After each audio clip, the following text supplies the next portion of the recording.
అందరికీ నమస్కారం అండి. ఇక్కడ మా వీర మహిళలు ఫస్ట్ స్త్రీలను గౌరవించాలి. ముందు మన వీర మహిళలు మానస్ గారు, డాక్టర్ గారు, జనసేన వింగు, అలాగే ఇక్కడ ఉన్నటువంటి మా లీడర్స్ అందరూ ఫస్ట్ టైము నేను పార్టీలో జాయిన్ అయ్యి పవన్ కళ్యాణ్ గారి ఆశీర్వాదం తీసుకుని కండవా వేసుకుని ఫస్ట్ అమలాపురం షూటింగ్ వచ్చా. సో చాలా ఆనందంగా ఉంది. సో ఎందుకంటే తిరుపతి వెంకటేశ్వర స్వామి దర్శనం చేసుకున్నప్పుడు ఎంత అనుభూతి పొందుతామో ఆయన ఆయనతో కూర్చొని మాట్లాడినప్పుడు అంతకన్నా ఎక్కువ అనుభూతి పొందాను. ఎవరు ఏమనుకున్నా సరే దేవుడు అనే నేనంట. ఇది ఎవరైనా భజన అనుకోండి, ఇంకోళ్ళు అనుకోండి, నేను అసలు ఎవరి గురించి ఆలోచించను. ఒకటే ఒక నాయకుడికి ఉన్న లక్షణాలు ఉన్న ఏకైక వ్యక్తి ఎవరంటే పవన్ కళ్యాణ్ గారు. ఆయన చెప్పిన ట్యాగ్ లైన్ ఒకటి ఆయనకే చెప్పాను. నేను ఒకటి చెప్పాను, మనం 10 కేజీలు బియ్యం కోసం కాదు మనం అరువులు దాటడం, 25 ఏళ్ళ మన బిడ్డల భవిష్యత్తు కోసం మనం ఏదో చూడాలి. వాళ్ళకి చదువు కావాలి, ఒక వైద్యం, వాళ్ళు ఆర్థికంగా నిలబడాలి. పేద ప్రజలు గరీబీ హఠావో అని మన చిన్నప్పటి నుంచి అంటున్నాం ఆ డైలాగు. గరీబీ హఠావో అని ఎవరూ చేయట్లేదు. అన్నీ దాచుకుంటున్నారు, సంపదలు పెంచుకుంటున్నారు. ఈ రోజున దౌర్భాగ్యం ఏంటంటే ఎక్కడ చూసినా గలం ఎత్తి మాట్లాడితే, నేను మానస్ గారిని ఒకటే చూసా, పోలీసులు లాక్కెళ్ళిన ఒక వీడియో ఒకటి. ఇలాగా మరి మహిళలు, ఒక ఇంట్లో ఉండే మహిళలు పిల్లలు చూసుకోవాలి, భర్త, అత్తమామలు, తల్లిదండ్రులు, వీరందరూ సమాధానం చెప్తూ సొసైటీలోకి వచ్చి వారు అంతా, నేను మాట్లాడిన వీర మహిళలు అందరూ ఇక్కడ మన మానస్ గారు కానీ, అక్కడ రాయపాటి అరుణ్ గారు కానీ, ఇంకా చాలామంది నాకు పేర్లు అయితే ప్రత్యేకంగా తెలియవు కానీ అవి ఎలా ఉన్నారంటే జన సైనికుల కన్నా ముందు వరుసలో ముందు వీర మహిళలు ఉన్నారు. ముందు మమ్మల్ని చంపండి, తర్వాత జన సైనికుల దగ్గర వేయాలండి.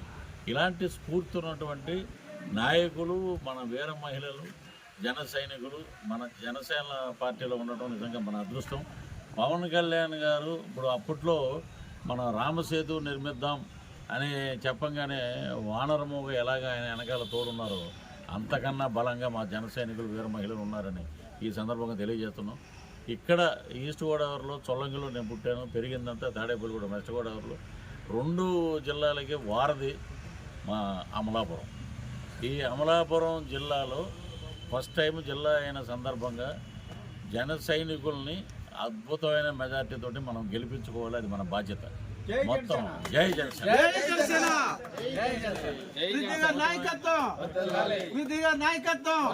ఏంటంటే మనం గట్టిగా కృషి చేయాలి. దీని మీదే మనం అద్భుతంగా పనిచేయాలి. మన ఓటు హక్కు, ఓట్లు వీళ్ళు కొన్ని చోట్ల అయితే ఖాళీ స్థలాలు చూపించి అక్కడ 50 ఓట్లను కూడా రాయించుకున్నారు.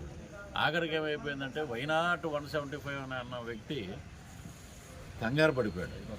పవన్ కళ్యాణ్ గారు ఏదో సినిమా షూటింగ్ లాగా వెళ్తున్నారని వస్తే 2 రోజులకే మీకు తడిసి మోపిడైపోతుంది. అలాంటిది ఆయన పర్మనెంట్గా అక్కడే ఉంటున్నారు. ఇప్పుడు మీకు ఏమీ అర్థం అవ్వట్లా, ఏం చేయాలో తెలియట్లే. షెఫిల్ చేసేస్తారనమాట. ఒక డబ్బాలో వేసి ఇలా తిప్పుతారు చూసారు బాల్స్ని, అలా తిప్పి ఈతను తీసుకెళ్ళి ఎల్లయిన ఒక చోట, పుల్లైన ఒక చోట. ఒకటే నాకు తెలిసిన చాలామంది వైసీపీ ఎమ్మెల్యేలే అని చెప్తున్నాను నేను.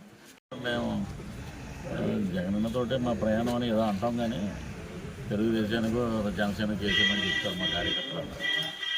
జరిగేది అద్భుతమైన ఏంటంటే ప్రకృతి కూడా ఒక్కసారి తిరగబడింది. దోచుకుంటున్నారు వనరులు. వైజాగ్ షూటింగ్ వెళ్తే ఇవన్నీ గవర్నమెంట్ ఇవన్నీ తాకడ పెట్టేశారండి, ఋషికొండను దోచేశారండి. ఇవన్నీ మనం చూసాం. ఇంత దౌర్భాగ్యాలు, ఇంత అన్యాయాలు, మహిళల పట్ల ఎలాంటి అరాచకాలు జరుగుతున్నాయో ఎలుగెత్తి చూపించినా కూడా వాళ్ళు దాని మీద స్పందన లేదు.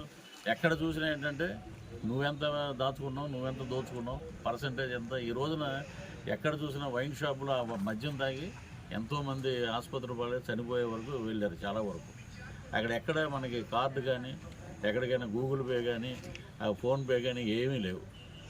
ఓన్లీ డబ్బులు. ఆ డబ్బులన్నీ దేనికి చేస్తారు? వైన్ షాపుల్లో డంప్ చేసి పెడతారు అనమాట, రేపు ఎలక్షన్లో పంచడానికి.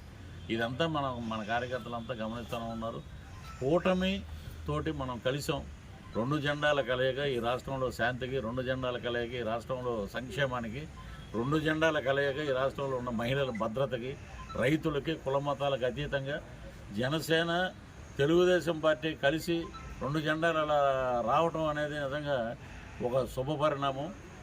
దీన్ని ఎలాగంటే పోయినసారి రిజల్ట్ చూసి వాళ్ళు ఏదో మురిసిపోతున్నారు వైనాట్ 175 అని. ఈసారి 175 పక్కన 5 ఇటు తీసేస్తే 17 మిగులుతాయి. ఇది వాస్తవం.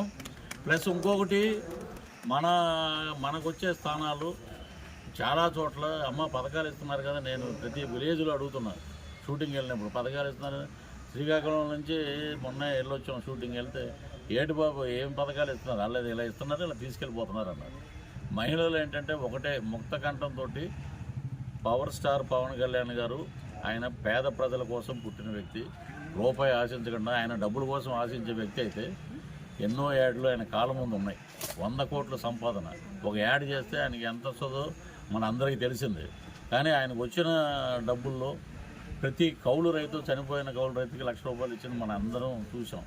ఇప్పుడు వీళ్ళు ఏం మాట్లాడాడంటే, ఒక అతను అంబటి రాంబాబు, మీకు తెలిసే ఉంటుంది, శ్యాంబాబు, అంబటి రాంబాబు. అతను ఏంటంటే సంక్రాంతికి గంగిరెద్దు వాళ్ళు వస్తారు చూసారు, అలాగే మన సంక్రాంతి భోగి పండుగలు వేసుకున్నప్పుడు ఈసారి మనం పిలవచ్చు. మన గవర్నమెంట్ వచ్చాక సరదాగా వారిని పిలిచి ఒక డ్యాన్స్ వేయించవచ్చు. ఏదో మన గతంలో మినిస్టర్ కదా పాపం, ₹1,00,000 కూడా మనం రెమ్యునరేషన్ ఇవ్వచ్చు ఆయనకి. గంగిరెద్దుల వాళ్ళకి ఇచ్చే రోజులు పాపం వీళ్ళని కూడా అంబటి రాంబాబు గారికి ఇద్దాం. మీరు నోటెమ్మట ఎప్పుడైనా సరే పవన్ కళ్యాణ్ గారిని మాట్లాడంటే ఒకటే, 3 పెళ్ళిళ్ళు 2 చోట్ల ఓడిపోయాడు, 3 పెళ్ళిళ్ళు 2 చోట్ల ఓడిపోయారు. ఏమైనా పవన్ కళ్యాణ్ గారు 3 పెళ్ళిళ్ళు చేసుకుంటే పోలవరం అయిపోయిందా? లేకపోతే 2 చోట్ల ఓడిపోతే అమలాపురంలో రోడ్లు అయిపోయినాయి. ఎక్కడే అలాగే ఉన్నాయి. మీరు అదొకటి తెలుసుకోండి.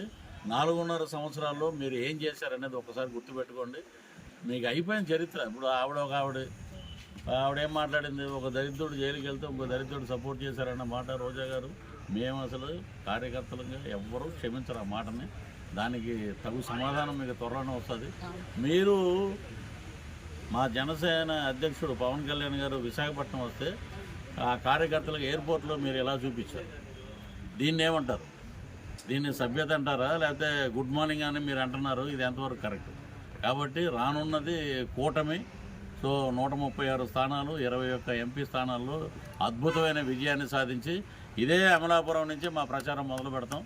పాటతోటి మొదలు పెడతాం. మా కార్యకర్తలందరూ వెన్నంట ఉండి అద్భుతమైన విజయం వైపు దూసుకెళ్తాం. జై జనసేన.